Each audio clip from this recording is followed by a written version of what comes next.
Hey guys, you're watching Phone Arena's in-depth video review of the LG Neon 2, which is available through AT&T for the contract price of $29.99, and it's a follow-up to the original device released last year, and of course it follows similarly with its messaging form factor.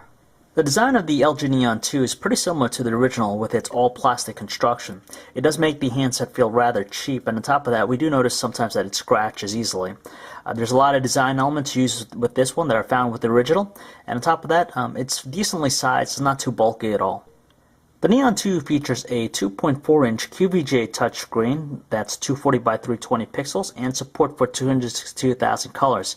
And we have to say, for its screen size, it does a great job in displaying in the smallest of text. Colors look pretty accurate too. Unfortunately, when you're using it in outdoor conditions, you're going to need to shield it away from the sun so you can see what's on screen. Right below the touchscreen, you have the soft keys here. You got to really press them down to activate them. Dedicated buttons that are circular in size, also have good feedback to them. You have the dedicated keypad here, so the only time you're going to use the touchscreen is when you're typing up a phone number, and that's it. You have a joystick here that goes in every direction.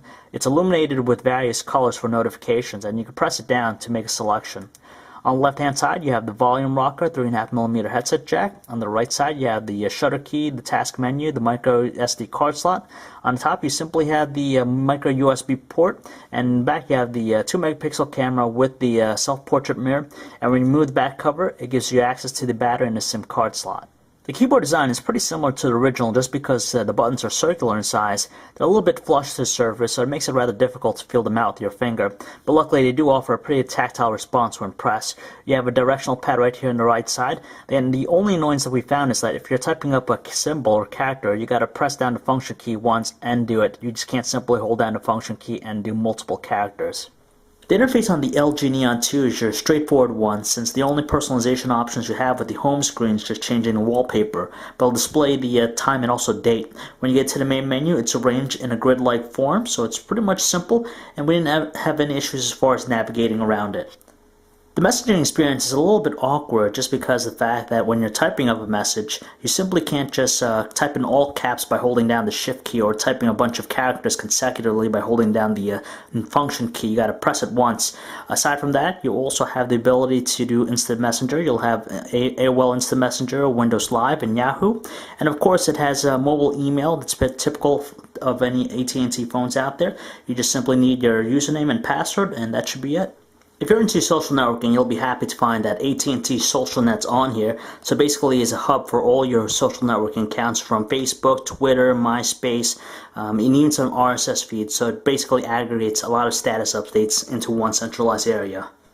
Web browsing isn't the best just because it took a little bit of time loading up our site. Although it does look like it has some smooth scrolling, it's just a little bit awkward navigating with the joystick. And on top of that, the only other annoyance that we found is that in order to type in a URL, you got to go back to the home page.